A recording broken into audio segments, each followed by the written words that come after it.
The Dukes of Dice are brought to you by Tasty Minstrel Games. Check out all their awesome titles at playtmg.com. Welcome to the Duchy. It's time for another episode of the Dukes of Dice podcast, a proud member of the Dice Tower Network.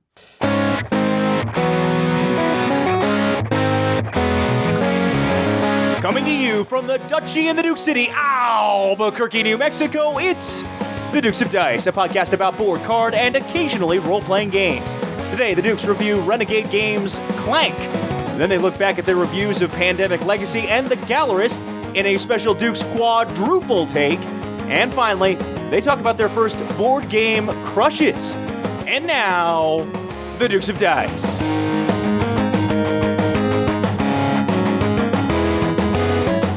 Hey there, everybody. Welcome back to the podcast. This is Sean. And Alex. And this is episode 118, In Sickness and in Stealth. Good job, Jeremy Robinson, on that one. So, in Sickness, the Pandemic Legacy reference, and in Stealth, referencing trying to sneak around an awesome dungeon, stealing stuff from a dragon. Yes, indeed. So if you don't know, we name all of our episodes with the help of our awesome guild members over on BGG. We're guild number 2008. And every week we post a Dukes on Deck, which talks about what we're going to be discussing in the upcoming episode. People can add their feedback and then also help name that episode. So congratulations to Jeremy. This is his second, correct? Yes, number 2. He also named episode 114, so he's on a bit of a hot streak. All right. Very cool, very cool. So we've got a little bit of show business here before we get started in the episode. The Jack Fassel Memorial Fund is almost over, or the auction is almost over. It may be over by the time you listen to this. Yeah, so it ends the day that this episode drops on Monday, November 14th, and it ends, I think we said, like 11:59? Yeah, Central, server time, something right. like that. Yeah. So if you're listening to this the day this drops on the Monday, and you're interested in bidding on a Duke City Care package, you can go over and check that out. So it's basically a game of Millennium Blades, one of our favorites, and from our buddies over here at the local Level 99 Games, some Albuquerque tortillas, and some New Mexico green chili, and a Dukes of Dice patch, and you get to play a game with us at an upcoming con next year, or maybe even at BGG if you're there this year. Yeah, which I'll be. You will. I still don't technically have a place to stay. I think I'm going to be crashing on the floor somewhere, so it's all good. It's all good. It's all good. Yeah. So definitely go check that out. And we'd encourage you to, bid generously because it all goes to a fantastic cause. So also, if you want to check out our YouTube channel on Thursday night this week, so Thursday the 17th? Sure. 14, 15, 16, 17. Yes, I did it right. Thursday the 17th, we're going to be doing a live hangout, live from BGG Con, where we're going to be playing, we're just doing a live playthrough. We haven't figured out the game, something about the hour-ish range that's hopefully entertaining to watch. Maybe it'll be Clank. Wait, that's going to be too long for you. Well, that's more than an hour. Is it? That's all you do is complain about how long Clank is. If there's, just that first one. Okay. Wait, did I complain about that? Are you... That first one that you weren't even playing in. I'm confused. What are you referring to? Oh, that first one that I wasn't playing in. Yeah. Okay. Having played it, I don't agree with that, but we'll get to that much later in the episode. Yes. So we'll be doing some kind of live playthrough Thursday night. 7, I think, is the tentative time, but you can check the Guild and Twitter and all the different social media to figure out what time that's going to be. We're going to have some guests. Suzanne is a maybe right now. She's checking her schedule. And we'll see who else we can snag. So that should be fun. So at this point, it's just the two of us. Well, I think we'll be fine. In some way, shape, or form. We could do a Matai head-to-head best of 7. Why wouldn't we do that with Mike? We could do that with Mike. Oh, man. Well, again, it needs to be entertaining to watch. Oh, okay. I don't think watching Motai is particularly entertaining. Maybe. I mean, it is for me, but for most people. Hey, let's talk about some board games, Alex. Hey, let's do that. Sean, what have you been playing? So last night, Dukes of Dice date night, which was just me and Raquel. So actually, a date. Yeah, not like the two of you plus a third and fourth wheel or correct wheel, and okay. We were bicycling it all night. Nice. Yeah. So I got to play Inis or Inis, INIS, which is a new Madigo game. It's designed by Christian Martinez, and this is kind of in the same family of games as Kemet and Cyclades, which are two of my favorite games. Well, Kemet is my number one favorite game as of last year. And this is an area control game, and you have these cool territory tile pieces, which are they're irregularly shaped but they all fit together, which is it looks really cool. You have 12 clans people, these little minis of yours, and what you're trying to do is you're trying to meet one of the 3 victory conditions at the beginning of a turn. Either you have presence in 6 different territories, you are a chieftain of 6 or more enemy clans, which means that in a given territory you have more figures than they do. So like I have 3 and you have 2. Well, I'm the chieftain of 2 enemy clans. I need to get to 6. Or option 3, I can be present in territories that contain 6 or more sanctuaries, which are these little plastic models that you'll put in throughout the course of the game. So kind of interesting win conditions. You just have to meet one of them. And primarily this is a card drafting game. So you're drafting these green action cards, but it's a weird draft because so here's what happens. Alex, we both get dealt 4 cards. I keep one to choose, or I choose you one. You keep one to choose. Yes, that makes sense. I choose one to keep, and then I pass you the 3. You pass me your 3. Now, of the 3 you pass me and the previous one I've already drafted, I'm now keeping 2 to keep. So I can actually give back the 1 that I wasn't using. So by the end, we're going to draft 1, and then 2, and then 3, then 4. But it's just kind of an interesting, it's a little bit more fluid that way, because maybe you really like this card initially, but then you see the next hand of cards, and your options, you're like, oh, I need to do this instead. Really cool. I mean, a nice little shakeup of that whole draft system. And so the card play is generally going to be move a figure from this territory to this territory, add a figure here, remove a territory, add a sanctuary, etc. However, you're also going to get extra cards if you are the chieftain of a particular territory. There's a particular action card that goes along with that. So you get these green action cards plus the yellow territory cards, which is really cool. And then there's also the Epic Tales cards, which are these really powerful red cards that you can get through the course of the game. And so very interesting hand management, manipulation of things on the board with these cards. There's a cool combat system. It's called the Clash system. And so when you move into a territory with enemy figures, you initiate a clash. And decide if you should stay or go. Yes. Should I stay or should I go now? Excellent, Alex. Which is actually true. It's actually true in terms of gameplay. So you were surprised that I knew what I was. Yeah, come on. Yeah. So you're going to be placing these other plastic miniatures, these citadels in there that figures can hide in, and then anyone that's exposed that's not in the citadels is going to fight. And you're either getting rid of one of your dudes or you're discarding an action card from hand until both sides until someone withdraws or there's no one left, or you both mutually agree, or all 3 of you, or however many mutually agree. Or you rock the Casbah. That's the other option. Yes, or you rock the Casbah, and then you're done with a clash. You know things about pop culture. I do. That's not like Teen Witch. That specific band. Yay! Hooray! So lots of cool things going on here. It feels very familiar. It had a feel of Blood Rage, but maybe a little bit more streamlined because you're doing that card drafting. But here the drafting for the cards is the actions. That's the action selection or the action whatever a mechanic. Whereas in Blood Rage, that's kind of making your forces special. Giving them the upgrades and things like that. So I really enjoyed this. I only played it at 2-player, though, with Raquel. So just kind of to get a feel for the rules. I don't think it was fantastic at 2, but I think it's going to be really excellent at 3 or 4. Like, really, really good. I've heard a lot of people say that it's better than Kemet. Off my first play, I don't think that's going to be the case, even if I enjoy it significantly more at 3 and 4. Kemet does so many things that I just absolutely love.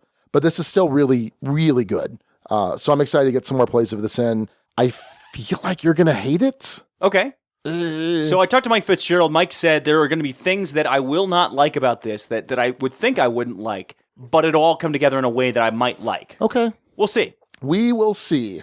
Sean is skeptical. I'm very skeptical. I enjoyed it quite a bit. So that is Inis from Madigo. All right, so I got in a play of Leaving Earth. Got in a play with Jared Quintana, one of our local Patreon folk, as well as Matthew. And this is a game where you are running space programs and trying to accomplish goals in space. Your objective is to leave Earth and do awesome stuff. Now, the main mechanic of this is each round you're going to get a certain amount of money. You can use that money to research certain things, like research how to properly land on a planet, or research how to survey or scan a planet, or research how to use certain types of rockets that might have different levels of thrust. Or research life support, so you can send someone up, et cetera, et cetera. Re-entry is another one, so that your capsules don't burn up and kill everyone. So, the idea being, as soon as you research technology, you're going to get 3 cards on it. Every time you try and use the technology, one of those 3 cards is going to flip up. It's either going to be a success, a minor failure or a major failure. If it's a failure, for instance, of a rocket, and you launch the rocket and it fails, major failure, the rocket explodes on the launch pad. If it's a minor failure, it just kind of fizzles. And if it's a success, it lifts off. You can, as the different ones come up, pay money to get rid of that effect. Mm-hmm. So if the success flips up, you can pay $10 million to get rid of it, which is good because you want to be guaranteed that this effect is going to be the right effect. You don't want to be lulled into a false sense of security, and all of a sudden when you need it most, when you're trying to land on the moon, your thing blows up or doesn't work or whatever else. You can also cooperate. You can buy other people's technology or have them build something for you, paying them cash to do it because maybe they've researched the Soyuz rocket and you need this Soyuz rocket to fit your specifications to get enough lift to get off of Earth. So this one was thematic, and I would say almost too thematic. And I think that can be possible. So the main reason, I think there's going to be a lot of folks who will like this. If you're very into space and very into kind of exploring space and planning things out and are into that sort of thing, you're going to probably like this. Do you think the average person that went to space camp would really be into that then? Maybe. Or maybe 1 out of 2? Having been to space camp and not being super into this, I can tell you it's not going to be everyone. Okay. Yeah. And then I haven't played it, but I have been to space camp. Do you think I would like it? You might like it more than I did. Okay. But I don't know. I don't know. I really don't know. Okay. So, yeah, what happens is there are these different mission cards out there. So, for instance, one of the missions is land on the moon, collect a sample, lift off, fly back. Because you can purchase astronauts. You could, in theory, not in theory, but in practice, kill the astronauts along the way, in which case you would get negative points at the end of the game. All right. So, the chief mechanic of this is planning trips a lot of times. It's not just the research stuff, but it's, okay, I need to have this set of cargo at this point when I land, so I need to have this much thrust, and this rocket's going to burn off, so I need to account for this weight before that happens. You're doing a lot of reverse planning as part of that. There's these score pads just for planning out your moves on a turn, and you basically take your entire turn in one fell swoop. That part got a little tedious for my taste. Just a little tedious for my taste. I can see that. Yeah. And I would think you would like it better, but I still think you'd come to the same conclusion.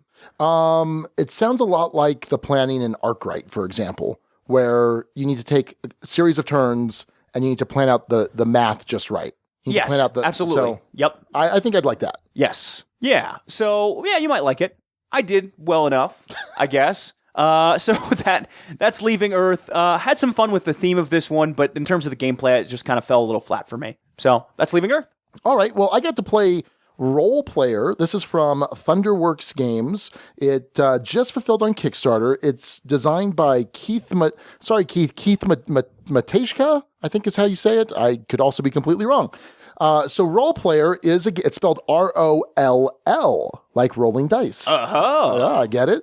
You are doing one of my favorite things in all of existence. You are building an RPG, a role-playing game character. And that's all you're doing. You're not playing with them. You're not going into a dungeon, doing anything with them specifically, fighting monsters. You are simply building their stats, their attributes, equipping them, giving them skills, and that is it. That is the entirety of the game. Man, that sounds boring, Sean. Are you kidding?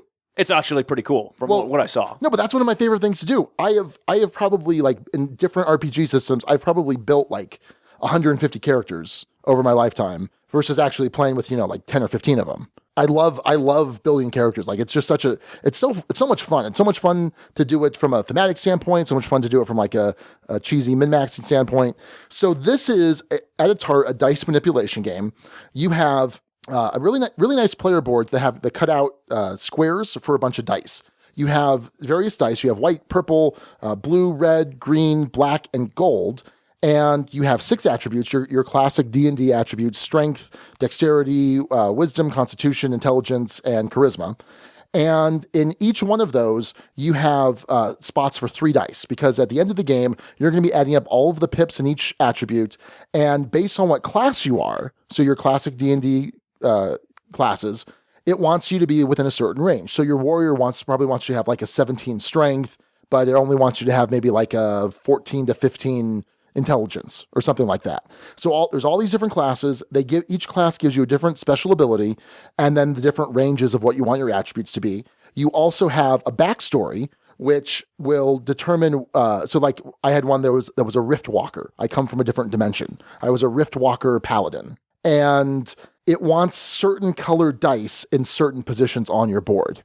So you have to worry about getting the attributes in the right range. You have to worry about getting dice colors in the right spots. And you can only build from left to right. So I can't just put a die in the middle spot. I have to start from the left and work my way over. You also get an alignment. So my Rift Walking Paladin was also a scoundrel, which sounds weird. So already I'm thinking like, well, how would that work? Because I'm starting to think of just building this character in my head, which doesn't matter for the game purposes, but it's just a cool thematic thing that you're doing. And so it's this card with these 9 spaces on it, and you put a cube in the middle, and there are certain targets on the card that if your cube is on that target at the end of the game, you're going to get some bonus points. Or if it's on a negative space, you're going to get negative points. And throughout the course of the game, different cards that you're going to purchase from the marketplace that are weapons or that are skills or traits, and then action cards that you use are going to move your marker up, down, left, or right. And so you have to kind of control where it ends up. So like, for example, if I use the Healing Hands or I think that's what it's called, the Healing Hands ability, every time I use it, my marker goes up towards good. And that makes perfect sense. So on the turn, you're pulling out a certain number of dice. It's the number of players plus 1. You roll them, you set them out, and then you draft them. And what value they are also affects the initiative order in buying things from the marketplace. As you take the dice, you're going to put them into the different slots, and there's a special action associated with it. So I'm not going to go through all of them, but for example, like strength, if you put a die in the strength slot, it lets you take a die and flip it over. So a 1 would become a 6, a 2 would become a 5, etc. And there's other ways to manipulate dice, moving them around, get extra money, do lots of cool things. This game was awesome. This was super good. I think you're going to like this quite a bit. No, I saw it on the table a couple times, and I was like, oh man, I want to play that. Well, I played it on Wednesday night, first with Rory and Andres, and Rory and I were both kind of like, we could totally do this again. And in fact, later that night we did. And I could have played it a third time right away. I think this was fantastic. Cool. I think it was really good. So I'm excited to get more plays. I think Raquel's going to love it a lot. Someone was kind of comparing it to Castles of Burgundy, just in the sense of you're drafting these different dice, which are kind of like drafting the tiles, and then you put them in, you get some sort of special action. I can kind of see that, but I mean, it makes... You don't draft in Castles of Burgundy. No, it's not drafting, but you're still selecting them based on the dice that you... Yeah, I think it works. Okay. I think it works, but it's really solid. So it's role player. I think the availability on this is going to be kind of rough for a while. I actually reached out to Keith himself because I said I ordered this on Minstrel Market, and they're like, sorry, we can't fulfill it. There was too much demand for it, and we didn't get enough. And I was like, ugh. So I reached out to him, and he helped me out with a copy. So very cool. Yeah. So that is role player. All right, so I'm going to talk broadly about something. I'm going to talk about the KRQE Game Night. This was when I invite folks from my station out to Empire Board Game Library and share this wonderful hobby I have with them. This is the third time I've done this.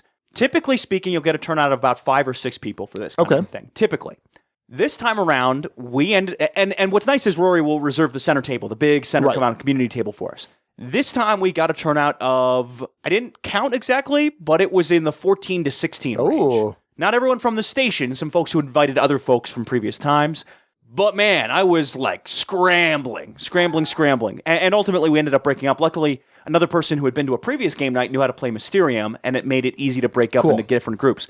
But what's nice about these kinds of things is it lets you test out some higher player count games or play certain higher player count games that you don't always get to the table on a Dukes of Dice game night. Okay, so let me guess what games were brought out. Go for it. So obviously Mysterium. Yes. Camel Up. No. Oh, Colt Express. No. Oh, all right. This is so keep in mind, this is an entry-level crowd for the most part. This is a true gateway crowd. But those are kind of your go-tos. Those 3 are They're your my go-tos if I have time to like sit down and thoroughly teach. But with a group that big, and with that kind of not short attention span, but shorter attention span, relatively speaking. You're calling your coworkers goldfish? Nah, not really. But so Telestrations? Telestrations After Dark came out. Oh, yeah, and that was a riot, which is not like it's an activity. It's not really a game in a sense because you're not scoring. Well, you can score, but I have no desire to ever. Yeah, no, okay. So we didn't score, by the way.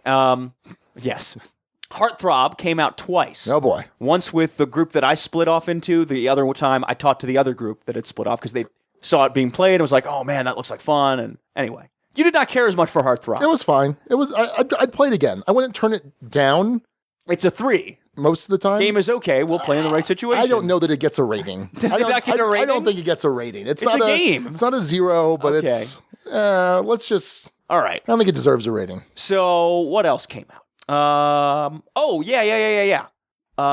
Not one night ultimate anything, but just the Resistance. Oh, okay. Just straight up the Resistance came out. Okay. Several times. The one group that I played it with 8, played it once. Hey, let's do that again. Yeah. Played it twice. Hey, let's do that again. Played it a third time. Man, I really want to do that again, but this place is closing. So whatever. It was really fun, and it was good to get that one in again, especially with fresh eyes. Nobody disrupted the game, really. It was good. In fact, if anything... What do you mean disrupted the game? What are you trying to say here? I'm saying disrupted the game as in, like, I've talked about this with Resistance. My brother, when he played this, said, okay. Yeah, we don't have any information. Let's just vote. Yeah, whatever. Vote. Which is not how you really should be playing that game. You should be making blind, wild accusations, messing with the social order and whatever else. That's how you should play this. The last round of voting, I was on Team Spies, and I pulled the thing where you say, all right, well, if the spies get one on this mission, we win. Oh, whoops. One of those kinds of things. So, yeah, I messed that up. Codenames got to the table, which probably isn't so surprising when we had a nice group of 6. Yeah, so those are the main ones, but it's always interesting to see what you come back to. Did I mention Ghost Blitz? You did not. Ghost Blitz 2, The Ghost Blitzening. Yes. Also got to the table. So that is the actual subtitle. Yes. Except it's not. Nope. That's what I played at the KRQ game night, and request to do it again soon. They wanted to make it a monthly thing. Ooh. Which, for reasons I'll discuss on the podcast soon, but not right now. We'll see. Okay. All right. Well, the last game I'm going to talk about is another fantastic game. Feast for Odin, the brand new Uwe Rosenberg game, came out at Essen. This is kind of a mismatch of a lot of his different games. It's got elements of Caverna. It's got elements of Fields of Arla. It's got elements of Le Havre. It's got elements of Patchwork.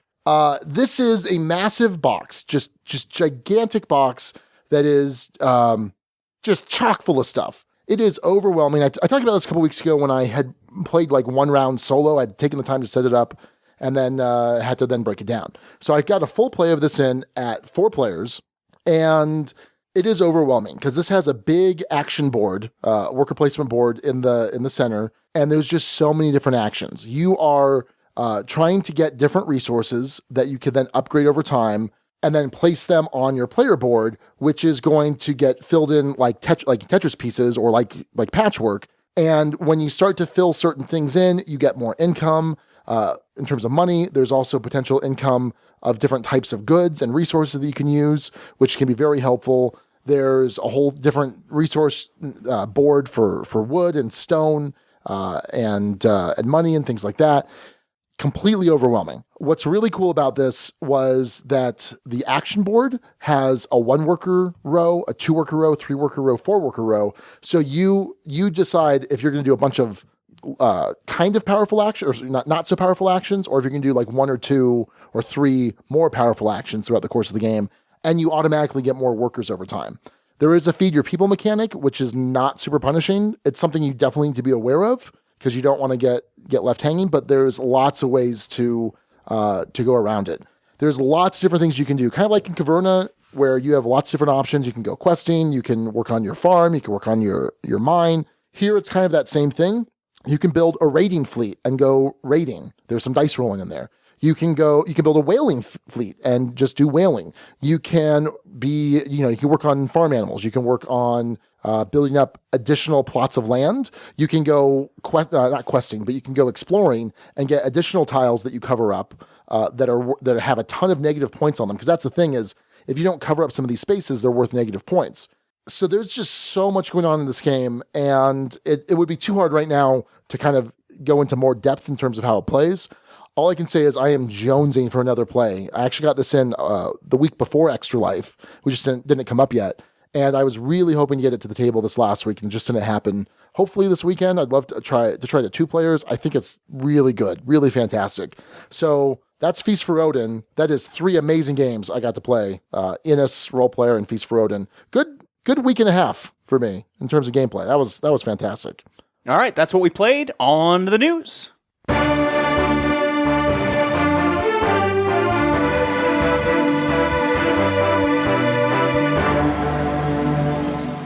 All right, first up in news, we're talking football. That's right, Sean, football. All right, this is about a Seahawks player, Cassius Marsh. He's a defensive end.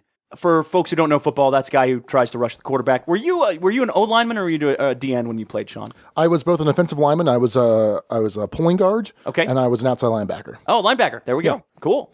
So Cassius Marsh is a huge Magic the Gathering fan. And what happened was he left a whole bunch of his decks, his decks that he built and put a lot of money into, apparently, in his Land Rover. Land Rover gets broken into. All of the cards get stolen. Not to be a victim blamer, but this is Magic Rule 101. You never leave your cards in your car. That's all I'm going to say about that. So this is a $20,000 to $25,000 collection. Sean, how much is your collection if you had to value it?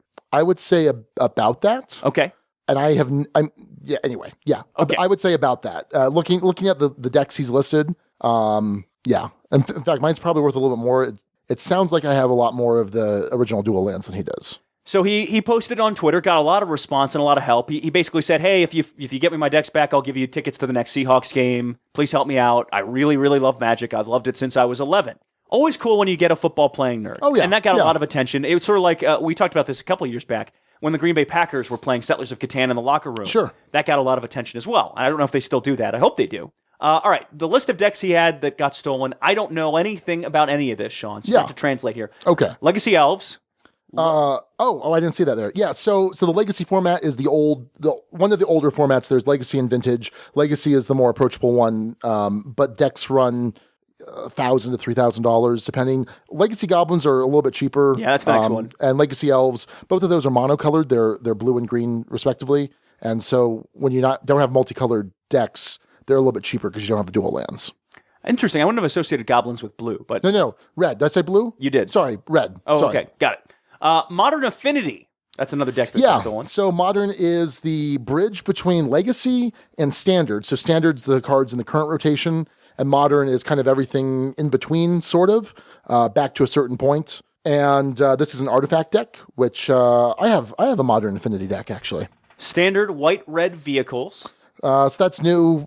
I don't know too much about the new Standard. The new Kaladesh has introduced a new artifact type vehicles, which sound really cool. Really, really interested in playing in the Kaladesh environment. Modern uncolored red walkers. Is that a thing? No, it's blue. Blue-red. Oh. So the U is blue. Why wouldn't you just do B? Because that's black. Oh, that makes sense. Yeah. Fair enough. Modern Abzan Company. It's Planeswalkers. Okay. It's a Planeswalkers deck, which I'm actually very unfamiliar with that deck, but that sounds really interesting. Modern Abzan Company. Okay. Sounds like a bunch of nonsense. I don't know what that is. I have no idea what that is. Modern Jund. Ooh, Jund.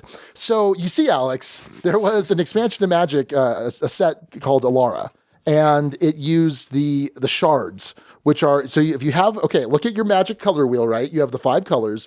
White, blue, black, red, and green. If you take and indigo, if you take 3 of them that are adjacent to one another, that's a shard. And so Jund is the red, black, green shard, and it's a very powerful deck that uses a lot of synergy. It uses Bloodbraid Elf, although I think Bloodbraid Elf was banned, which lets it's a 3/2 haste creature. It's red, green, and 2. To cast, and it cascades, so you get to flip cards off the top of your deck until you find a 3 cost or less card that you get to play immediately. A lot of times you do that right into Blightning, which is... Blightning! Yeah, Blightning's a spell that does 3 damage to your opponent and makes them discard 2 cards. Super efficient. Anywho, hey, this is all you. This is on you. Yeah, it is. You put this in here. And finally, Modern Blue-White Plains Control. Oh, yeah. No, that's solid. I have... so that deck has evolved recently. I can probably build it, and it sounds really cool. So he put out the notice on this, and Wizards of the Coast responded. Yeah. They came and gave him a care package, a big old box full of Magic cards to kind of replace some of what was lost in his collection. Probably not everything. Oh, no. But apparently some, because Wizards of the Coast is based in Seattle, some of the employees there took from their own personal collections to add to this care package. Okay. And what Wizards of the Coast did is they gave an equal retail value care package to a children's hospital there. So cool. So yeah, that's very cool. Nice job, Wizards of the Coast, and way to take advantage of this. Separately, I thought this was funny. And Take advantage in a good way. Yeah, in a good way. And by the way, Cassius Marsh, I hope you get your cards back. That sounds like it sucks. Separately, though, he had this tweet as well, kind of playing off of the Magic thing, and you probably might get this. I don't. I get it. Can't wait to rush this weekend, though. Seahawks coming through like Emrakul. Yeah. I don't know if that's how you pronounce that at all. Yeah, Emrakul. Although, is that how he spelled it? He spelled it incorrectly. I don't know. But that's okay. It was a direct copy. Emrakul is one of the Eldrazi, which are kind of these otherworldly Cthulhu-type beings. They're colorless. Oh, anyway. And we're done with Magic. Next piece of news, King Art Games is going to release a real-time strategy video game in the Scythe universe. Sean, what are we talking about here? I don't know, but it sounds awesome. Sounds super awesome. Well, I know a little bit. So this is kind of just an initial announcement. We're not quite sure exactly what this is going to look like. It's a game called Iron Harvest. And we just know that, what the setting of the game is going to be. It's going to be in that Scythe universe. It's supposed to have a dynamic storyline and an open sandbox style levels, which sounds interesting for an RTS, because usually RTS scenarios are there's strong story to them. I mean, if you talk about like StarCraft and StarCraft 2, strong story elements there, and not generally sandboxy. So I'm interested to see what that's going to be about. But I think it would be a lot of fun. Would you play this? Maybe. Were you an RTS guy? I played some of StarCraft and some of Age of Empires. For StarCraft, I mainly liked it for the story. Yeah. I just found that story fascinating. Oh, yeah, great story. At the time. But I was never any good. Mm-hmm. And Age of Empires, whenever I'd play online, it wasn't actually like competitive play typically. Sure. It was whatever jokey kind of levels you could make, like the obstacle course levels. Yeah, yeah. I think there was something called a monk run back in the day. Okay. In online play. I remember playing that. But in general, I was not very good at those things. Okay. Yeah, growing up, RTSs were my bread and butter. Oh, I loved RTSs. I mean, I played the first Warcraft, Warcraft 2, Warcraft 3, all the StarCrafts, Command and Conquer, Command and Conquer. Warcraft 4, Electric Boogaloo. But no, I love RTSs. I mean, so many nights went to the wee morning LAN parties and just, yeah. So this sounds really cool. I haven't played RTSs that much recently. StarCraft 2 when it first came out, but I haven't played the expansion. So this sounds interesting. I mean, I love Scythe. I love the Scythe universe. I love Jacob's art, and an RTS. Yeah, I will definitely give this a try. Very cool. All right, finally in Kickstarter, one that probably doesn't need the extra attention, but we're going to give it anyway because it looks really cool. It's Tiny Epic Quest. It is the latest in the Tiny Epic series. I'll read some of this description. Tiny Epic Quest, the classic story of a fairy tale world overrun by evil and in need of heroes. Kind of has this Legend of Zelda feel to it, for sure. Yeah, definitely. Tiny Epic Quest is a competitive game where each player controls a band of 3 heroes and will travel a vast world, fighting goblins, learning spells, completing quests, and acquiring powerful magical items. The world is made up of 17 map cards, each offering 2 locations, a left side and a right side, for a total of 34 locations. The layout of the world and the locations of the player castles are the same each game. However, the locations of the temples, spells, and goblins are unique each game. Travel's handled by limited action selection. I'm not going to go through everything. The main interesting thing, there's some pressure luck to this. One of the cool things is these things known as, they're coining these item meeples. Yes. So spelled ITE meeples. How about Ida Meeples? Ida meeples. Ida Meeples. You just got to run it together. Yeah. Makes sense.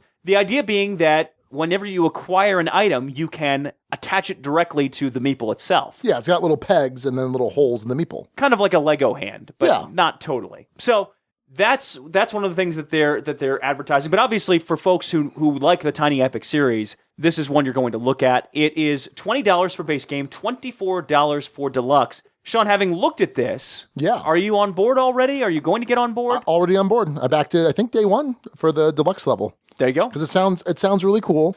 I mean, we've talked about it before. I'm a big fan of Galaxies. I like Kingdoms well enough. A little bit less crazy about Western, but this sounds really cool. So yeah, I'm definitely in on this. Yeah, it's sort of are Tiny Epic Games an auto back because of the success they've had before? In other words, are you trying to catch them all? I think so. I mean, if it got to a point, like if there were a couple like stinkers in a row, I mean. Worse than Western. Like I said, I wasn't crazy about Western. I don't think it's bad by any stretch of the imagination.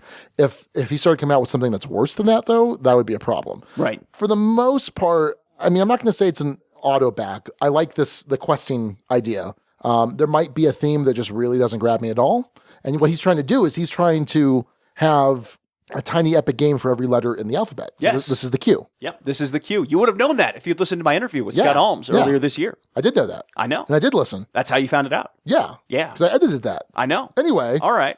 Yeah, so this is the cue. By the way, I don't know where Tiny Epic X-Ray or Tiny Epic Xylophone, like he's going to have some struggles with some of these. Xenos. Sure. Which is Latin for alien. All right. Yeah. That could work. Yeah, that could work. Yeah. I know, Good suggestion. because I said it. Nice job. Yeah. Tiny Epic Yaks. Yaks? Yaks. Like Yak Hunter. Oh. Maybe you're like... Tiny Epic Yo-Yos. And you're just doing a yo-yo duel. Yeah, or you're doing tricks. Yeah. Walk the dog around the world. Yeah. Baby in the cradle? Cat's cradle. Cat's cradle? No. Maybe it's baby cradle. No. Cat's cradle is where you take the string around your fingers and you move your fingers around. And I don't know. Maybe you're good enough with a yo-yo to do that. I don't think I'm so. not. I was terrible with you. I get them tangled. I'm good. Oh, I was awful. I'm pretty good with the yo-yo. Basic stuff. I can do around the world. I can walk the dog. I can do baby cradle. I don't know. I can do a couple things. Flick it down and then bring it up sometimes. Okay. Yeah. You the shotgun? Can you do a shotgun thing? I don't know what that is. Where you just throw it out in front of you? Oh. I don't know what. We should stop talking about yo-yos right now because this has absolutely nothing to do with anything. The Dukes of Dice, a podcast about board, card, occasionally role-playing games, and yo-yos. And always yo-yos. So in any case, you got a couple weeks to back this one if you're interested. It ends November 26th. It is already well above its pledge level. $15,000 was what it was looking for. It's at $431,000 at this point. Yowza. So a lot of stretch goals on this one, too. If you're interested, I don't know if I'm going to hop on board. I love the Tiny Epic series, and it's not that big of a price point. But if you're getting it, then I can just freeload. Yep. That's kind of how it works, I guess. That's status quo, Alex. Anyway, that's Tiny Epic Quest, and that is a look at the news.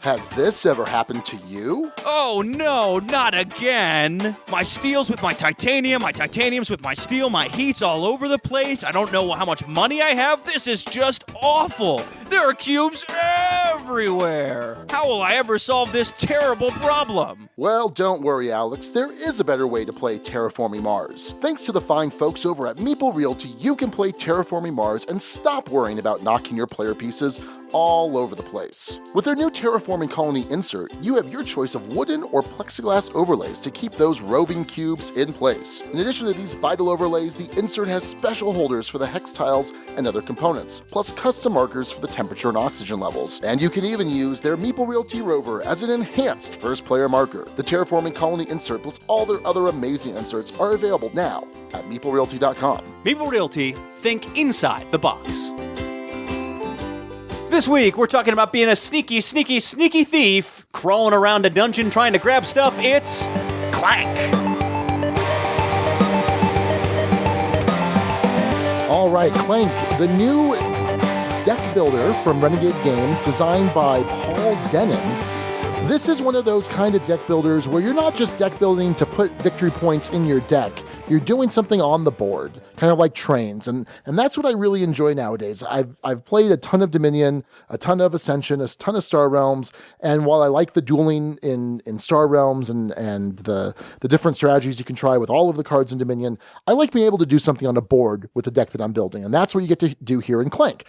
So in Clank, you are a character that's delving into a dungeon. You're delving into first the upper level, which is kind of like a castle or a house, and then the depths below. And you're trying to collect the most treasure.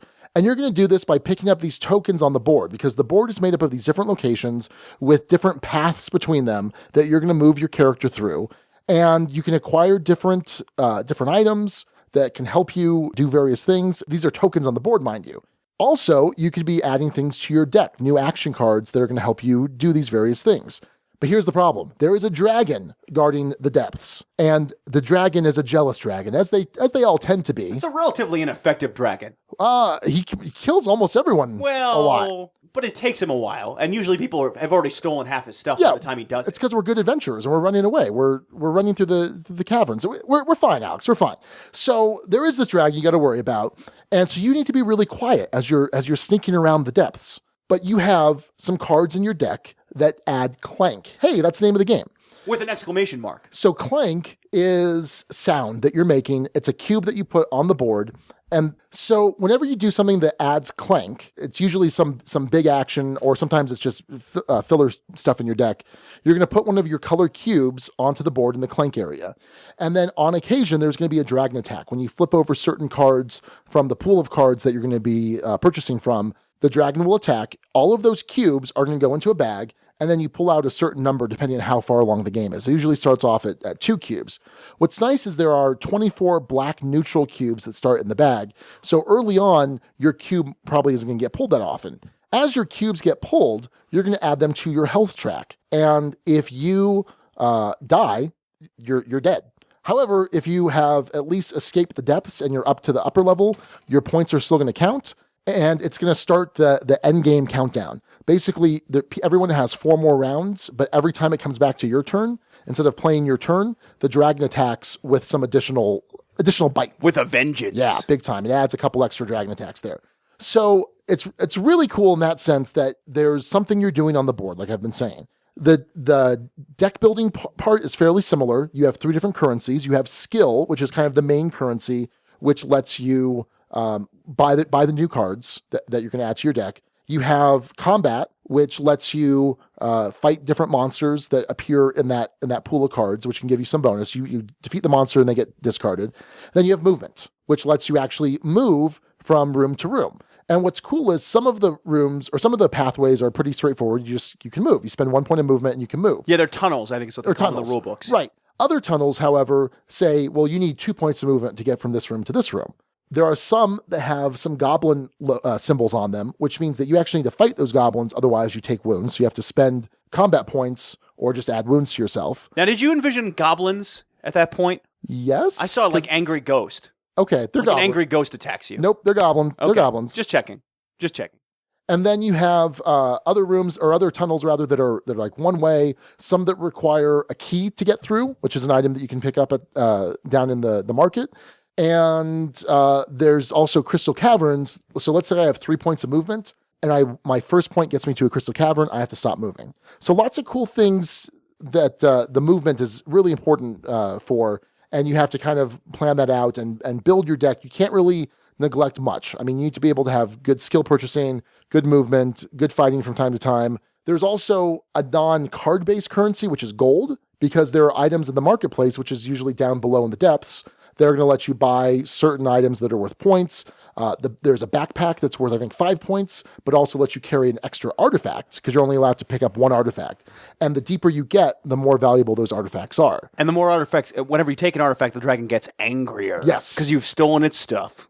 There's also some of the other items in the marketplace that some of the cards will key off of. So, for example, there's a crown, and there's a couple cards that say, if you have a crown, do this. So there's a nice little synergy there. Now, at a certain point, you're going to realize, hey, this is also a press your luck game, because maybe you've dived as deeply as you would like to, and you decide, I'm going to start heading back up. Because if you could escape the depths in the dungeon completely, that also triggers the end game and dragon attacks on everyone else. And you get a 20-point bonus. And and that's huge. So at that point, everyone's frantically running towards the top. The dragon's getting meaner and meaner, and so you may not make it. You at least want to get to the dungeon above the depths so that you could count your points at the end. So at the end of the game, you're going to add up all the points on the different artifacts and items you've taken from the game board. Any cards in your deck that have point values on them, you're going to add that as well. And whoever has the most points is the winner of Clank and is the greatest adventurer into the depths. Indeed. And fighting the dragon, which you don't fight. He just beats you up a lot. Yeah. So that's Clank. Alex, what did you have a chance to look at the rule book? I had to look at it a couple times because I had to teach this on Friday, and I played it on Wednesday as well, kind of in preparation for this. So yeah, I had a chance to look through the rule book. Okay. What'd you think? The outlay of it was a little confusing in parts to me. Yeah. I think if you read through it, you could understand everything you needed to, but there are certain concepts in there that are not in places you'd expect. Yeah. I think that could have been better done. Yeah, I wasn't crazy about the rulebook. The rulebook didn't seem to give a clear indication on how you play cards. I think it made a lot of assumptions like, oh, people that play this are going to have played Dominion before. And so I made a lot of assumptions based on how Dominion worked. So the rulebook wasn't particularly clear, I didn't think. It was kind of rough. Our buddy Matt taught me initially, and he had said it was rough. And then I went back and I went through it. And I wasn't crazy about it. By the way, I should mention, this was a review copy. Oh, was it? From Renegade Games. Oh, okay. Yes. Oh, I wasn't aware of this. Yeah. Okay. Well, it was. Excellent. It was. So Shauna was influenced by this. Yes. But not me. Correct. So just want to put that out there for full transparency. But yeah, no, I was not crazy about this rule book, and there were things. It was hard, like you said, it was hard to look things up because they weren't where you would have expected them to be. What I did like is they had a nice reference for the tokens on the very back page. Absolutely. I like when games do that because it makes it easy to find things that you're going to have to look up. Sure. So I thought that was well done. Yeah, absolutely. So components art, Alex, what'd you think? I liked it. I mean, it's there's nothing that's super stand out about the art in this, but I think it does the job it needs to do for sure. Yeah, I mean the art on the box, the art on the cards is kind of your generic fantasy. Very good. I mean, very good result, I think. I thought the art was really good. The iconography was clear. Okay. And the card layout, I think, was good, though in some places I think the text could have been a little bit bigger. Oh, all right. I didn't seem to have that problem. So, for instance, on the acquire costs, if you're sitting a little further down the table, it might be tougher to see what the acquire cost of a card is. And it might be easy to forget what the acquire cost of a card is. It's in a good spot on the card. It's next to where the purchase price is. Yeah. But I think it could be easy to overlook. What do you mean the acquire cost? If there's some sort of acquire effect. Oh, the acquire effect. Which sometimes, it's not on every card, but on some cards, for instance, you'll get 2 Clank if you pick up this card, because you're picking up a gemstone that the dragon really likes. Yeah, or you get a sword when you pick up this card because it's a spear, and I guess you can immediately use it. Sure. So some of those are very tiny, or can be pretty tiny, and if you sit on the wrong place of the table, it might be hard to read. I think that there's actually an acquire effect on probably less than 10% of the cards. That's correct. So they probably didn't want it to take up too much real estate since most of the cards wouldn't have it. So I could see that. There's also cards that have a reveal effect. So when you reveal them from the top of the deck, It's called an arrival effect. arrival effect. Yeah. So that's cool that it does that. I don't think that was. I mean, it's a nice bright color, and there's like a big exclamation point there. So I think that might have. Did you have a problem with that as opposed to like the acquire effect? Not really. Those are even less frequent though. Yeah, they are. Yeah. No, I actually didn't. I think those are in a nice spot on the cards. Right in the middle. Where you can tell what's going on. And you don't really forget that. Yeah. At least in my experience. So I thought the card quality was fine. I thought it was decent card quality. The board's really nice. You kind of have normal cubes. There's a little dragon standee. Yeah, a little wooden dragon. Yeah, and that's pretty cool. And I think that all of the different cardboard shits and everything are all good. I think it's a very solid production all around. What I like is it comes with 2 maps. Yes. Because on one side is sort of the more, I guess, basic mode. Yeah, Not really. I mean, there's not any different rules. But it's a more basic layout, easier to navigate. Yes. On the other side is the more advanced, trickier, knotted up tunnels mode. But what I like that adds some replayability to the game. I enjoyed it. And there's enough cards, by the way, in the buy stack that even on my third game, I saw something that I hadn't seen before. Right. And I like that there's enough variety in the deck for that. There's a ton in there. Yeah, absolutely a ton. So, and that lends itself to gameplay, which we'll talk about in a bit. But yeah, I mean, the wooden cubes were fine. It was easy to score at the end of the game, which is always the thing. You're just counting up points in deck and points that you've acquired along the way. A little bit fiddly for the setup, just a bit. I mean, you have to put a lot of these little tokens out in different spots. So all of the tokens, for the most part, have an exact spot on the board where they go. Yes. There are some. So there's a bunch of tokens that are random, and they have question marks on the back. So you shuffle them up, and there's big ones and there's small ones, and they all have their spots. Then you have specific items that are worth points that go on specific spots on the board. So yeah, I would agree. It's a little fiddly in the setup. But as far as the gameplay goes, is that worth it to you? Oh yeah.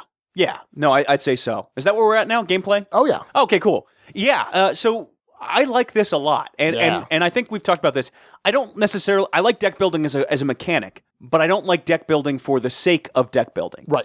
I'm not a huge fan of Dominion these days. When I first played it, it kind of opened my eyes to a whole different way of playing a game. I thought that was the coolest concept, that you could build the deck of cards that you're going to play with. I thought that was super cool. And in time, obviously, Baseball Highlights 2045, first mention, uses deck building elements. It's not a deck builder, as Sean would like to say, but uses deck building elements to great effect, I think, as anyone who listens to the podcast would know. And I think this does as well, because you're deck building to a point, to an end, to do something. Your deck building, it's a pressure luck in some ways, in that you don't want to draw this stumble card at the wrong time. Because maybe I have this move silently card that cancels out some effects, but oh no, the cubes already went into the bag, and I didn't get a chance to use it. How am I going to build my deck? Am I going to build it to where I can fight stuff off that's in the buy row and get good benefits that way? Am I going to build my deck to where I can move around the dungeon really nimbly, but I might take damage along the way? Am I going to try and build my deck to try and heal a little bit, to mitigate and stay down in the depths a little bit longer? There's a lot of cool things that are built into this, and there's always this mode of, when do you switch from upgrading your deck to, hey, I need points. Right. I just straight up need points at this point. And that's going to clog up my deck a little, but I gotta grab what I can because Sean's triggered endgame by blitzing or something like that, which happened one game, my first game. So for folks who listen to the Extra Life episode, I was kind of so on this. Mm-hmm.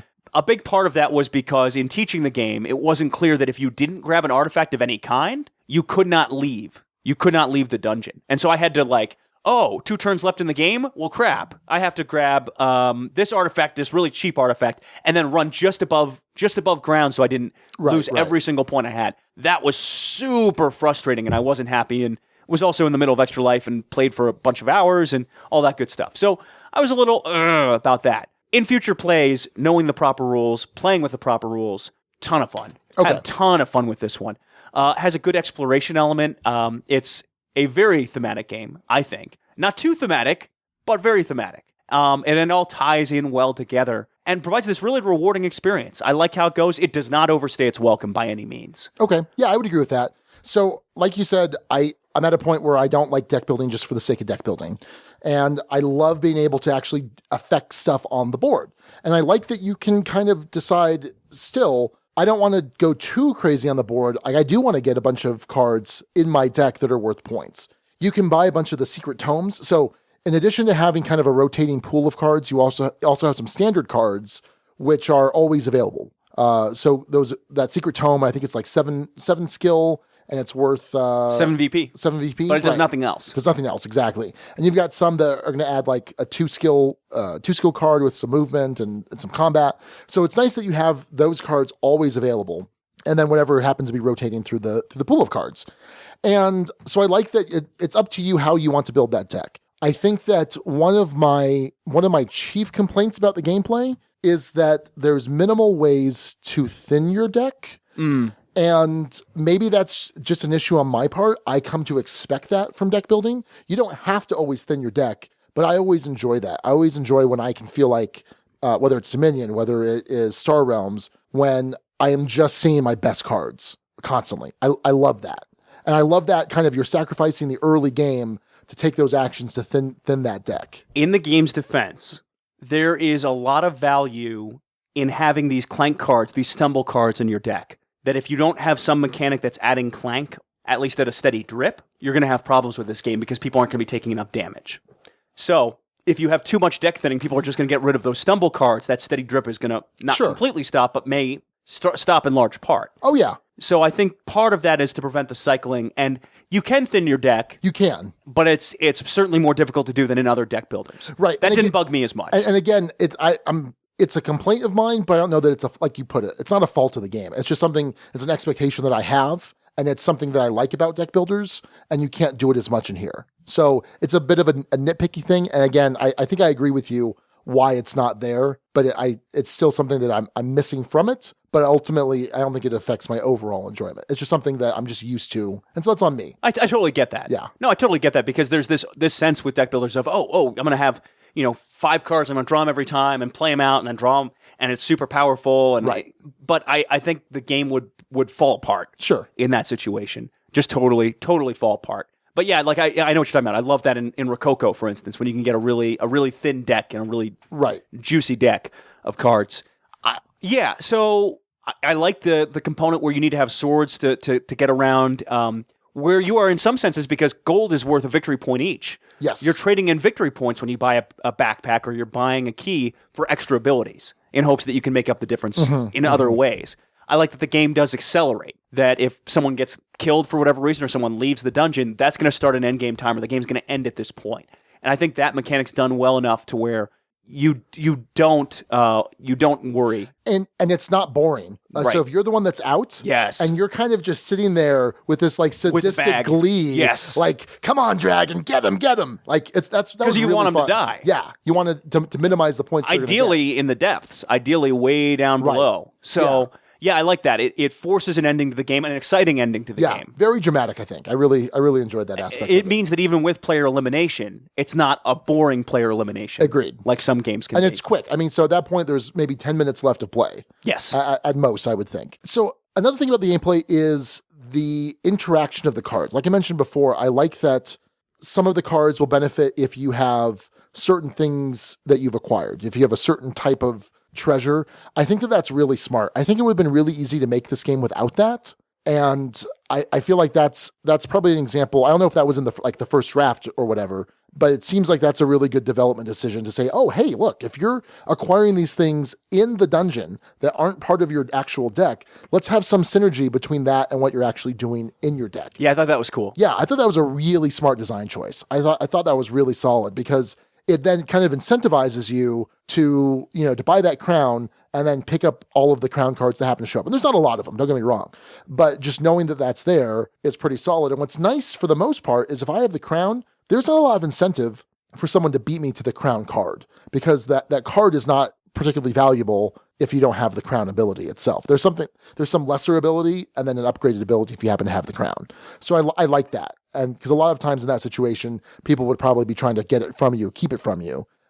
And there's not really a need to do that. I also like how you have some control, especially towards the end as the health levels are getting pretty bad. You have some control over how often that dragon attacks. So let's say that I'm about ready to get out and you guys are still kind of down below. Well, I'm going to buy a bunch of stuff that I don't really need, a bunch of cheap cards instead of buying like maybe one expensive card, a bunch of cheap cards so that there's 4 flips to increase the likelihood of a dragon hitting. And I like that. And sometimes people get frustrated like, why would you buy that? Don't buy that. A dragon's going to kill us. And I like that because there's kind of it's not a cooperative aspect, but when you have multiple people that are close to dying, they're yelling at each other for buying stuff from the buy row.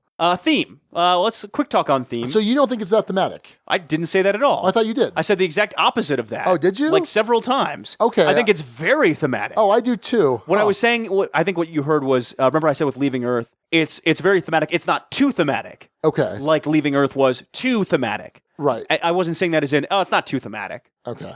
It's very thematic. Okay. I think so. Do you? No, I do. I absolutely do. I was like, yeah. It has that feel of like a dungeon crawl, but with a deck builder. Yes. I mean, it's really interesting. And I mean, obviously the weapon cards give you attacks, and like there's a card that's like you move swiftly that gives you extra movement. But what was it called? Like all ahead. Dead run. That's what it was. So you're just like, forget the noise. I'm just getting the heck out of here. Yep. But it generates clank. So everything felt fairly thematic. There was so much connection between the art on the card, what the card did, and the mechanics overall. Yeah, I think it was a supremely thematic game. Yes. More so than most deck builders. The one small disconnect that I saw from folks that I heard mentioned a couple times is between the skill you use to purchase cards and the money you use to purchase items. Okay. That both of those are purchase abilities in some ways. You're purchasing with them, but one of them's purchasing with influence. I guess in theory, you're meeting a lowly gem collector hiding in the depths of the dungeon, and you persuade him that you're really good at stuff. No, you're giving him money. But you're acquiring him midway through the dungeon. I'm talking about like the cards, when you're picking up cards. Right. Yeah, you're using charisma. Yeah. You're like, aha, look at me. I'm awesome. But he's like hiding in the dungeon, I guess. Yeah. He got lost. There's a lot of people lost in that dungeon. There sure are. A lot of people. That's one of the reasons we're going down there, is to help them out. Yeah. So there's little thematic disconnects like that, but I think to say this game's not thematic would be dead wrong. Really thematic, and I think that's really a lot of the selling point. So cool. On to the guild. Guild had a couple of different viewpoints on this one. Let's start with Megan Naxer. Megan says, I've played this once at a local game group, and it wasn't really my cup of tea. Deck builders are a tough sell for me anyway, and with the multiple player elimination options and length of the game, I don't think I would seek it out in the future. I certainly see the appeal, and I'm glad I tried it once and would play it if someone really wanted to, but it just wasn't for me. How long were your plays on average? About an hour, maybe a little less. What? Maybe a little less. Okay. I'd say on average mine were about 90 minutes. Oh, that long? Yeah, I think so. Oh. Yeah, I'd say about 90 minutes. Maybe 3 players is a little bit shorter. Never outstayed its welcome for me. Yeah. I was having a ton of fun till the very end, every single play. And I played it five times now. 4 players is certainly longer. Yeah. 3 players, I think, is a good sweet spot for the game. 4 players works perfectly fine, too. Yeah, I only played this once at 4, full disclosure, and a couple of times at 3. The one at 4, I don't know if it overstayed its welcome, but I was annoyed by the end of it because of the rules thing. Okay. With the 2 3-player ones, I'd say that was closer to the hour range, once you knew how to play and had it set up. And that was the thing, too, kind of going back to gameplay, was in that game that you played first, I kind of blitzed. I had a ton of movement in my deck. And I said, well, what if I just grab the very cheapest artifact I can, and then I get the heck out of dodge? And I think if I had done it in a way that was a little bit different, that didn't quite telegraph to everyone that I was doing that, it might have turned out a little bit better. I was basically trying to get you all killed. Right. Because I had a ton of movement. And you guys were all able to kind of figure out pretty quickly, okay. I guess if you take the cheapest artifact, that's kind of the signal of, this guy's getting out of here. Right. And I wound up coming in dead last. Yes. I got out. Mainly because I just poked my head above ground, just high enough to get rescued. Right. And I was really counting on. So that was me with extra 20 points for getting out, and you didn't have that. And ultimately, again, 4 players, I came in dead last. So interesting attempt to kind of rush the game, but ultimately, I think you still have to be very mindful of what everyone's doing. And when you see someone going really deep, and then all of a sudden they're headed back up, you need to kind of transition. And there's a cool push your luck element, and that's why I think I compared it initially to Deep Sea Adventure. It feels like a very advanced deck building Deep Sea Adventure. Matt Walker says, I really enjoy Clank much more than I thought I would on my initial impression. I find the push your luck deck building combination to be really well done with lots of cool cards and interesting combos. One of my favorite games of the year. And I'm going to agree with Matt. I think that this will probably be in my top 10 of the year. I'm pretty certain of that. Yeah, I'm with you there as well. So let's get to final thoughts rating. That kind of telegraphs a little of where we're going with this, though you could probably tell from listening to this. Sean, your final thoughts and your score. Sure. So here at the Dukes of Dice, we rate on a 6-point scale. A 1 is poorly designed but playable, not necessarily fun. A 6 is an all-time favorite that is a contender for the top 10. So when I look at deck builders in general, played so much Dominion. I loved it when it first came out. I'll still play it from time to time. Just not super crazy about it. Big fan of Trains. It has that same feel as Dominion, but you're actually doing something on the board. I think that Clank kills Trains for me. I love what I'm doing on the board so much more. There's so much more of a thematic connection for me. I'm not a big train guy to begin with, so I think that if you like train games, you can play a deck builder and a train game, and boom, you got trains. That's great. But I think for me, the adventuring, the danger, the press your luck, that worry of if I flip the card, is the dragon going to attack? Is it going to get me? I mean, it's so stressful. So I think this game is fantastic, and this is going to be my go-to like pure deck builder. And like I said, I think it completely fires Trains. So I'm going to give this a very solid 5. A great game. Will rarely turn down a play of it. All right, so for me, I had an iffy first play, but it wasn't really the fault of the game. The game certainly has its minor issues. It has a rule book issue, and I'm not a huge fan of some of the layout of the cards. But generally speaking, I think you're dead right, Sean. I wouldn't even think of Trains anymore with this as an option. No.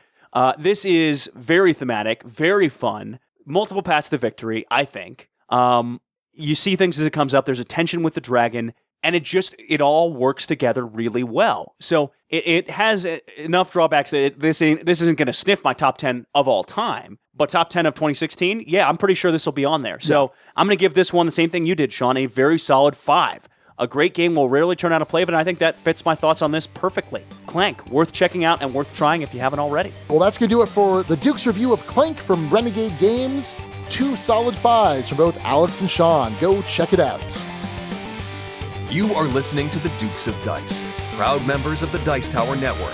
For other great shows in the network, check out dicetowernetwork.com. Back to Alex and Sean for this week's Dukes Double-Take. All right, this week it's no Dukes Double-Take, it's a Dukes Quadruple-Take. What? Yup. So we're looking back at episodes 65 and 66. Episode 65 was our Extra Life episode, and that's where we reviewed Pandemic Legacy. Yeah. So let's talk about that one first, Sean. Sure. I gave it a 6 because I'm smart. You gave it a 5. At the time, I gave it a 5. I gave it a 5 because I'm a dummy. I was wrong. It was a 6. Okay. It stands up as a 6. And that's my double take. It's still a 6. But man, Sean, we still have not finished our campaign of this. What is going on? So we were going to try it Extra Life. I blame Matthew. And sure, we can blame Matthew. It's Matthew's fault. He did wind up showing up later, and then I didn't even think to bring it on the off chance that he did show up. By the way, other thing with Matthew. Okay. Just when we were all playing Happy Salmon, with the special trader variant, by the way, at the very end. Yeah. Still laughing over that. Matthew was just standing over there with his arms crossed. And I said, hey, Matthew, you want to get it? Come on. It'll help booster. He's like, yeah, I see this. I don't want to play it. Oh. So Strawman Matthew is also Grumpy Man Matthew. Okay. So Matthew, lighten up and play some Happy Salmon. Get some happy salmon in your life, man. Where are you? I'm worried about him. Where are you at Thanksgiving? Are you in Santa Fe like all weekend? Pretty much. Okay. So I was wondering like Friday after Thanksgiving, Black Friday, we all get together and we do Pandemic Legacy. We finish it. No, I'm pretty sure I'm going to be in Santa Fe. Okay, fine. I got a lot of family in town. Well, now it's your fault. Sure. But it's still Matthew's fault. Okay. So later you gave Pandemic Legacy a 6. Is it still a 6 for you? Yes. Yeah. And what's interesting is to see the other games in the Pandemic universe. Obviously, we just reviewed Pandemic Cthulhu recently, with special request for the friendly Shogoth. Hello, friends. It's me, the Shogoth here. Do you like my tentacles? I know I'm very scary. Children shouldn't be around me. That's okay. I love everyone. Anyway. My request. I just had to squeeze that in there somehow. There you go, Scott. Scott, you caused this. It's your fault, Scott Sexton. One of our guild members. Anyway, that was completely off the rails. Sorry about that. Yeah, still a 6. It's an amazing game. Yeah, it's really thematic experience, really memorable experience. And I'm super excited to finish this. I really want to, and I'm very excited for Pandemic Season 2. Can't even talk about this without spoiling things. Yes. Oh, well. All right, next up, episode 66 was The Gallerist. So when we reviewed this a year ago, Alex, I gave The Gallerist a 5. A great game. Will rarely turn down a play of it. You gave it a 4. A good game worth playing just all the time. Belongs in the duchy. I don't think you've played it since the review. I might have. Oh, really? Maybe once. Okay. I know I have played it, just the once. And it's a game that, and this is kind of like what we talked about with Vital Lacerda, it's a hard game to teach. It's a hard game to get to the table, but it's a fantastic game. Mechanically, I think thematically, I love the layout, the art design of this game. The theme of it's very different. So you are running an art gallery and you are trying to discover new artists. You are trying to build the best gallery, have all sorts of international awards. It is a chunky, heavy game to play. Like I said, difficult to teach, but ultimately really rewarding. I really enjoy this game. I'm going to keep it at a 5. A great game. Will rarely turn down a play of it. I was hoping to get this into Extra Life. It's something that it's a game that is always in the back of my mind. Like, oh, I'd really like to play this. But because it's such a hard teach, it's just I'm hesitant to bring it out with new players, not new players, but players that haven't played it. Because it's a rough teach. It's a very rough teach. But mechanically, I think it's fantastic, and thematically and art wise, so very very solid 5. Still a great game. Will rarely turn down a play of it if I could just have a group that knows it. So the game thrived on components art. Sure. Which you would imagine with an art-themed game. You would hope it would. Oh, yeah. And I remember I liked some of the mechanics for sure, but had big problems with the teachability of this game. And by the way, we had a frustrating play where we had the rule completely wrong. Oh, yeah. And you had broken the game. Straight up broken the game. Not because the game was broken, but because we played a rule wrong. I just based on play experience and thoughts on this one, I think if I hadn't played Venos, this would have probably stayed at a 4 for me. Okay. I played Venos, and I would play Venos over this any day of the week. You would play the 2016 Venos. Correct. Which is not the old school Venos. Streamlined. With the bank, the streamlined Venos. I like the thematic connection, and there's enough similar going on in those two games. I'd rather play Venos than the Gallerist, enough so to the point where it actually, I think, has the Gallerist suffer. I'm less likely to break the Gallerist out because of the teachability, because of some of the issues inherent in the game, and I really haven't thought much about it, so I think that fits the bill for me far more of a 3. Game is okay, not exciting, we'll play in the right situation. It's not that I wouldn't ever play this one again, but it's that there are other Lacerda games that I'm more likely to want to play or get to the table, Venos being the chief one. So maybe it's an unfair comparison, but I think because Venos is out there and it's a more streamlined, elegant version of Lacerda mechanics, I'm going to play Venos anytime over this. Okay, and I think I prefer Gallerist to the 2010 Venos, but just barely. Okay. Just barely. Yeah. So, and it's a gorgeous game, and I understand why people like it, but it's just maybe a little too heavy for my taste. So over in the guild, Dan D. Stanley, he asked, I'd be curious if either of you have tried the Gallerist solo while learning the game or using the official solo rules. Yeah, I did play it solo, and that's actually how I taught myself the game. It was a pretty rough experience, pretty rough teach, just solo. And I did play it once more afterwards, after actually we had the rules down pretty well. And it's fun. I don't have a lot of opportunity to play solo games because Raquel's usually willing to play, or I've got Chewy to worry about. You've got too many people. And it's a lot to set up. But I think it's a very solid solo experience. If solo games are something you enjoy, I think it's a very tough puzzle to try and to figure out and maximize your points. What's that farming game that's solo? That's just solo? Yes. Mr. Pepper's Pumpkin Patch or something weird like that. Mr. Cabbage Head. That's it. Have you played that one yet? No, I still haven't. Sitting upstairs. I need to play that one. Okay. Just any game with Mr. Cabbage Head. Okay. Just on the topic of solo games. Sure. Back to the Gallerist. Yes. Megan also chimed in on this one. She said, love this game. The first time I played it was at a local game day, and the owner of the game was already playing something else, and she was the only one there who played it and could teach it. But our table just decided we just had to play it right then and there, so I sat down with the rulebook, went through the setup, tried to remember everything I had learned from watching various videos, and stumbled my way through it. And it was great. I went home and added it to my Vinos Deluxe Kickstarter pledge, and we recently received our very own copy. I played it 5 times now and love every experience. I especially enjoy the tension in the artist colony. You want to promote artists so their art value goes up, but that also helps other players. And you want to discover new artists, but only ones that others are interested in, so you can get the most out of your commission. A delicate balance, wonderfully interactive, and absolutely gorgeous. Always a delight to play. 5 out of 6. I still think I like Vinos more, which is what keeps Gallerist at a 5 instead of a 6. Interesting, another one where Gallerist got knocked down a point because of Vinos. I really want to play the Gallerist right now. Do you? Yeah, I really do. Yeah, I don't have that same desire. Yeah, well. All right, that's going to do it for our Dukes Quadruple Take. Pandemic Legacy goes from a 5 to a 6 for me, though it was already kind of there, and you probably already knew that if you listened to the show. Sean kept it at a 6. As for the Gallerist, Sean keeps that at a 5. I moved from a 4 down to a 3. We're going to jump to our discussion topic for the week, our first board game crushes. But first, a quick word about our sponsor.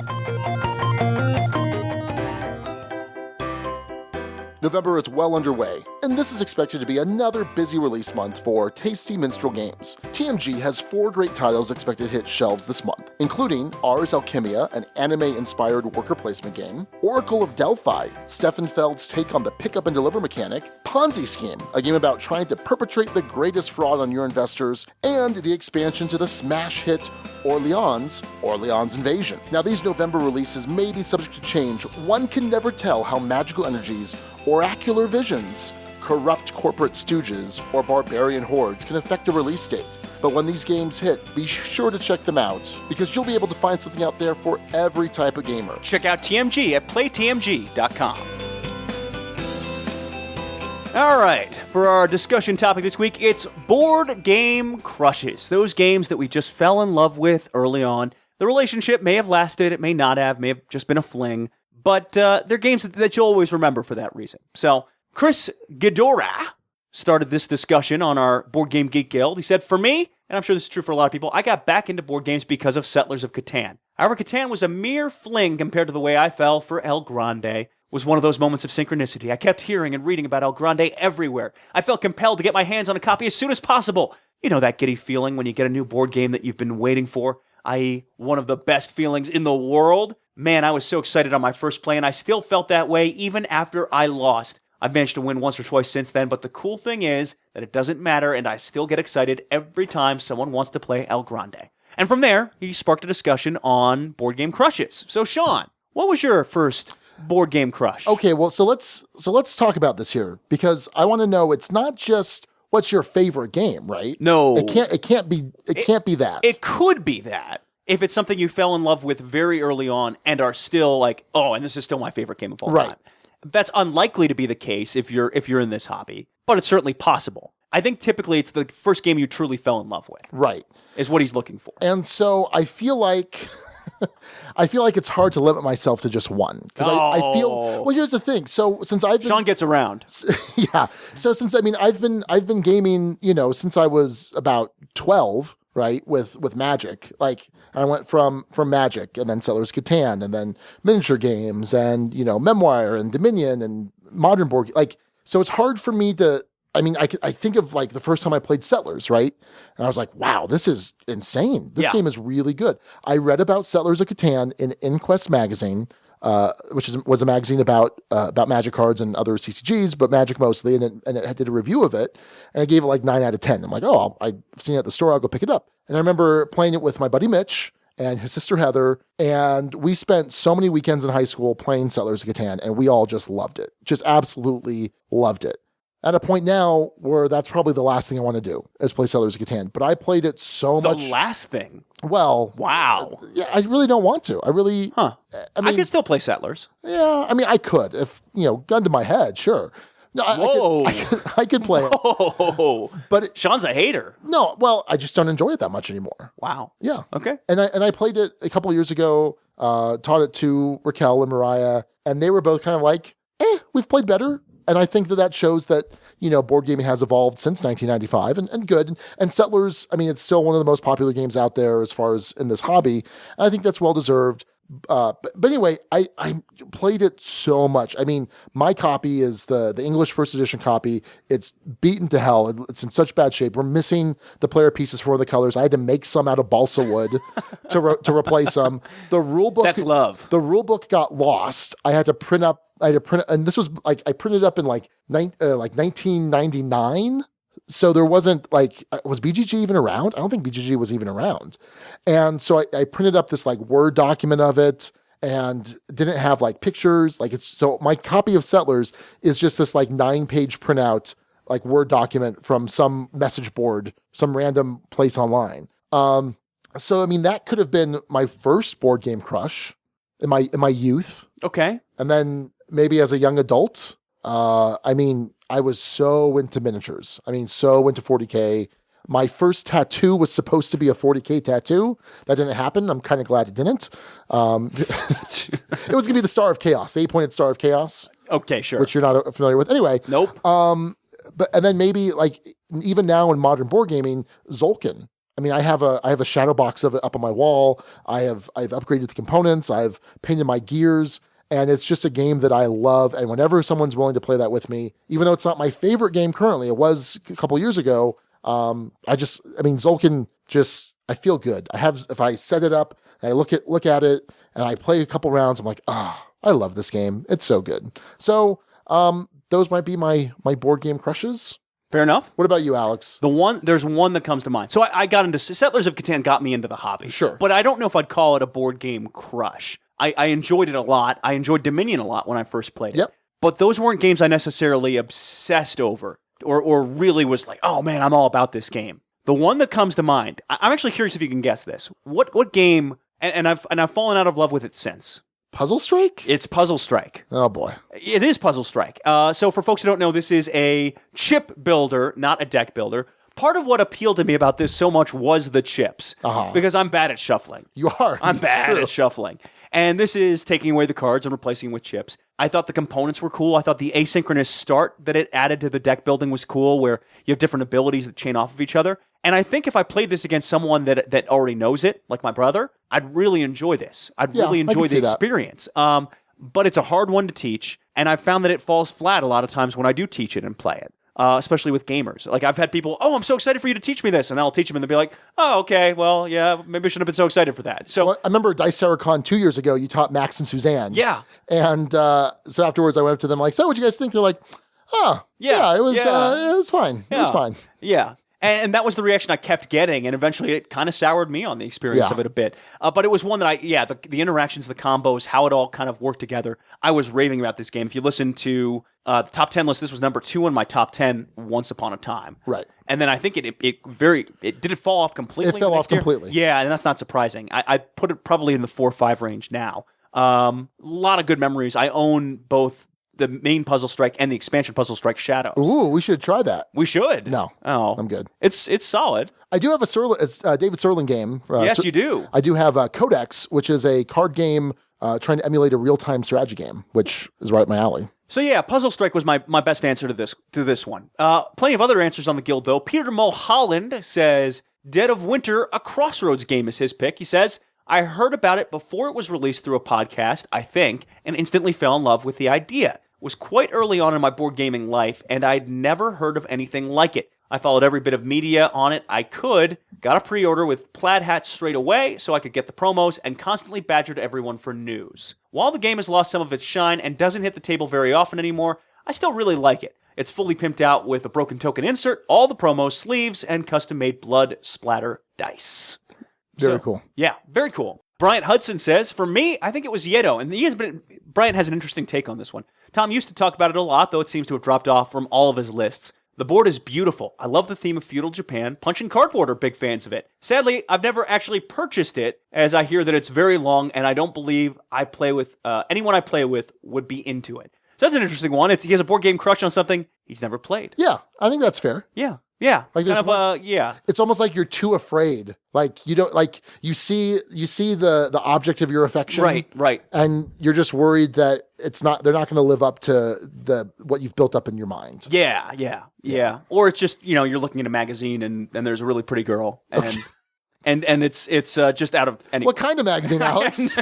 A normal magazine. Okay. With a pretty woman. All right. Just say Julia Roberts? Not for me. No, Pretty Woman. Anyway, moving on. Oh, that was okay. I have not seen that either, by the way. Ben Coberly, whose name would be a lot cooler if it were Ben Coberly, but it's not. Sorry, Ben. I think your name's just fine, and Alex is a jerk.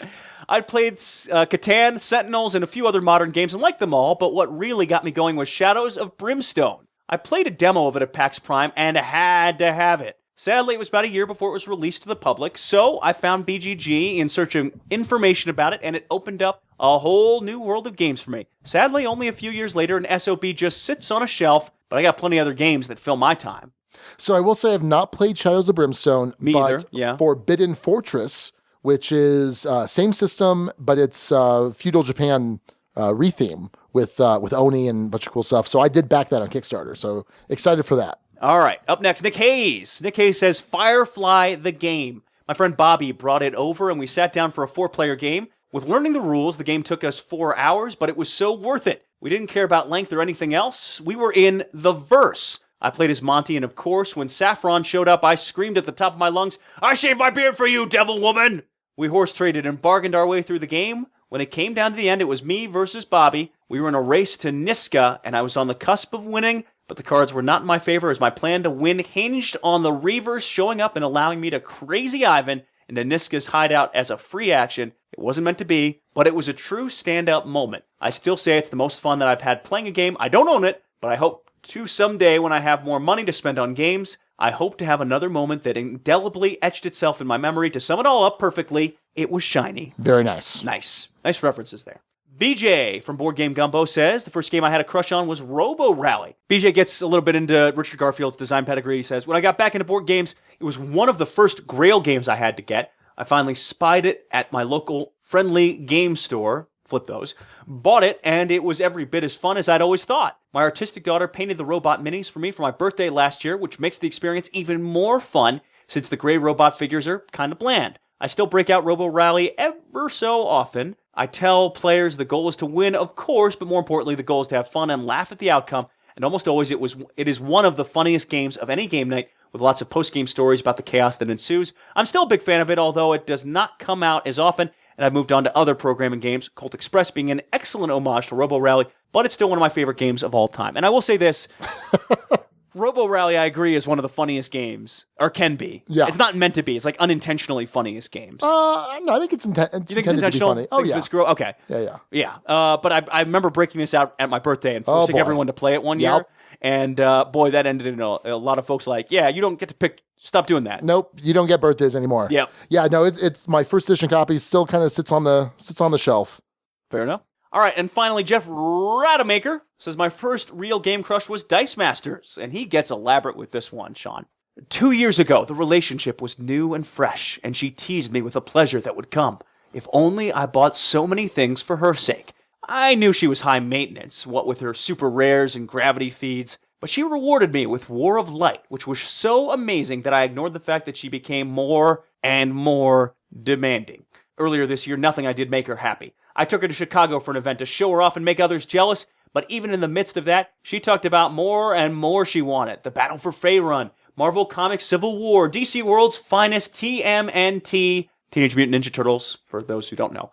She demanded my time and my money, and eventually I grew weary of always chasing after her affections. So now, we've grown apart, and I'm moving on. We'll still get together occasionally for some fun. I'll be honest, I'm looking forward to seeing her in her sexy little red number when Deadpool releases, but it's not the same. And sometimes I'll look at the shelf full of memories that we built and wonder what could have been had we just taken it slower. Very true. Yeah. Because I got big into Dice Masters when it first came out, And then when I saw the release schedule for it, I was like, holy cow, let's pump the brakes. Very, very nice, Jeff. Very nice. Oh, that was well done. I almost wept a single tear. Okay. Except I don't like Dice Masters all that much, so I didn't really identify. But I know there's a lot of people who do. All right. Good on you. So yeah, that'll do it for our discussion topic: board game crushes. You'll always remember your first, Sean. Or my second and third. Whatever. All right, naming runner-ups for this week: the Name Father, Steve O'Rourke, stealing, healing, and dealing. So stealing being Clank, healing being Pandemic, and dealing being art dealing for the Gallerist. Yeah, makes sense. Chris Schreiber, he had a bunch of them as he always does. I liked Quiet Riot. Yeah. Because you do have riots in Pandemic. Sure. And wait, spoiler alert. Yeah, is it? Oh no, it's in the base rules. It's in the base rules. Never mind. Come on. Okay. And then Quiet, obviously you want to stay quiet in Clank. Shh. There's a dragon. All right. Dan Stanley came with the Collector's Edition, referencing art collecting and artifact collecting in this case. And I guess there's some connection there with Pandemic 2, maybe?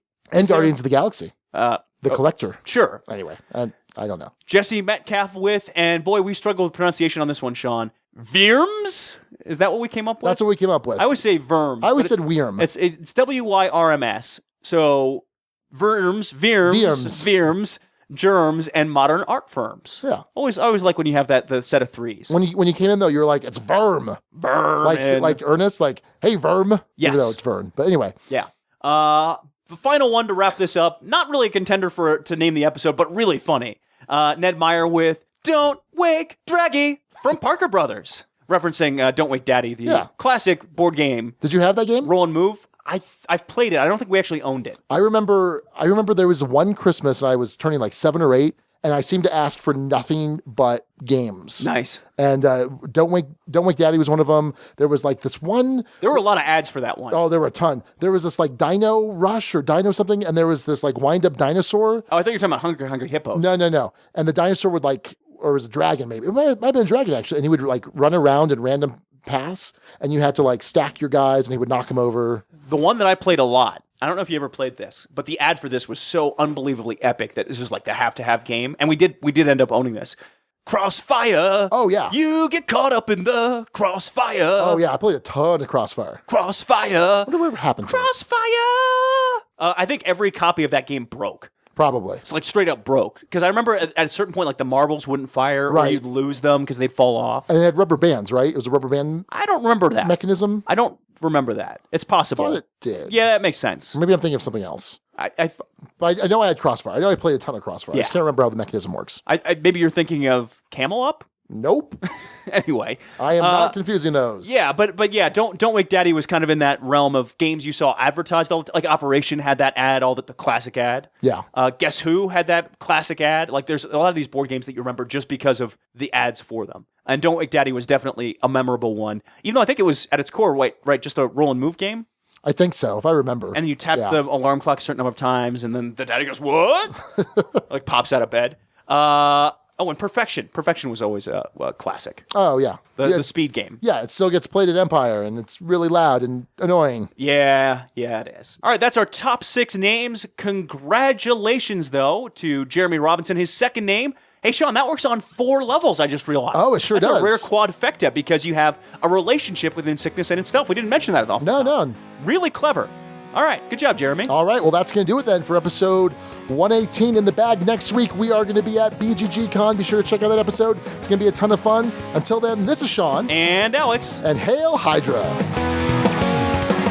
Thank you so much for listening to the Dukes of Dice. Today's episode was recorded in the Duchy on November 12th, 2016. Our theme music is provided by Carbohydro M from his Prime Legacy album. The Dukes of Dice are a proud member of the Dice Tower Network. For other great board gaming podcasts, check out DicetowerNetwork.com. And for all the latest in the Duchy, go to DukesOfDice.com. Find us on Twitter at Dukes of Dice. Join in conversations on our Board Game Geek Guild. Find us on Facebook and subscribe to our YouTube channel. Thanks to our sponsors, Tasty Minstrel Games and Meeple Realty. Check out TMG's awesome titles at PlayTMG.com. And for high-quality board game inserts, check out MeepleRealty.com. Meeple Realty, think inside the box. We'll see you back here next week. Until then, game on!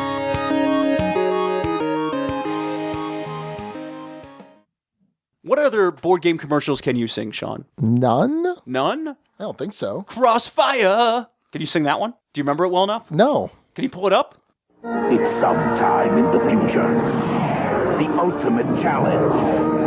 Crossfire. Crossfire. You get caught. Crossfire. Crossfire. You get caught. Crossfire. Oh, yeah, it was a top loading. That's right. Crossfire. You'll get caught up in it. Crossfire! Crossfire! All right, sing that one. Why do I have to sing, Alex? Because you like singing. I do like singing. Yeah. I can sing Let It Go. That's all we sing here in the house. Oh, yeah, because of shoes. But it's the end of the episode. I mean, if they're going to turn it off at this point. Let it go. Can't hold me back anymore. Let it go. Let it go. Turn away and slam the door. What's my favorite? The windows closed, so that door anymore. What? Who knew we had a dozen salad plates? Imagine me dancing down and ball, fetching the draped against the wall. What is that one? For the first time in forever, I won't be alone. That's a solid movie. I don't even care. Frozen's excellent. Frozen is excellent. I don't even care. It's an excellent movie with excellent music. All right, we got a pack for BGG coming. Okay, let's go do that. Wrap it up.